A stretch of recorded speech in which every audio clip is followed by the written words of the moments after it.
Good morning प्यारे बच्चों, कैसे हैं आप सब। चलिए आज हम पढ़ते हैं हिंदी का chapter number 17 of your class 5। चार मित्र।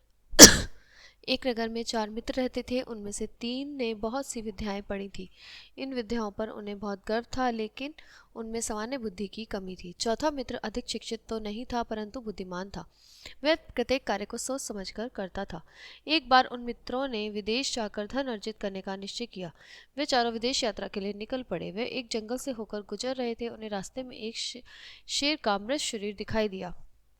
उसके अंग बिखरे पड़े थे। उसको देखकर विद्या के अभिमान में चूर तीनों युवक बोले, चलो हम इस शेर के शरीर पर अपनी विद्या का प्रयोग करके इसे दोबारा जीवित कर दे।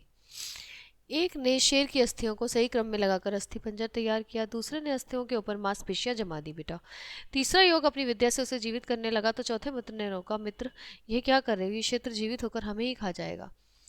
उसकी बात का उन तीनों पर कोई असर नहीं हुआ। वह दौड़कर पेड़ पर चढ़ गया। तीसरे युवक ने विद्या का प्रयोग करके शेर को जीवित कर दिया। शेर ने अपने सामने तीन युवक को देखे खड़े हुए देखा तो दहाड़ मारने लगा। उसकी दहाड़ से सारा गंजर जो जंगल था बेटा वो गूंजने लगा। शेर ने बारी बारी से तीनों युवकों को मार डाला और उन्हें खा गया। शेर के जाने के बाद चौथा युवक पेड़ से नीचे उतरा। उसने सोचा, शास्त्रों की विद्याओं में कुशल होना ही पर्याप्त नहीं है। विद्या की शक्ति तो बहुत है, परंतु उस शक्ति का बुद्धि मतापूर्वक प्रयोग करना आवश्यक है, अन्यथा वह शक्ति अपना ही विनाश कर सकती है। इसलिए किसी भी कार्य को करने से पहले हमेशा हमें क्या करना चाहिए बेटा, सोच लेना चाहिए। ठीक है, तो हमें हमेशा सोच समझकर ही कार्य करना चाहिए। हमें कभी भी अपने जो है किसी भी शक्ति का गलत प्रयोग नहीं करना चाहिए। उसको बुद्धि मानी से ध्यान से प्रयोग करना चाहिए।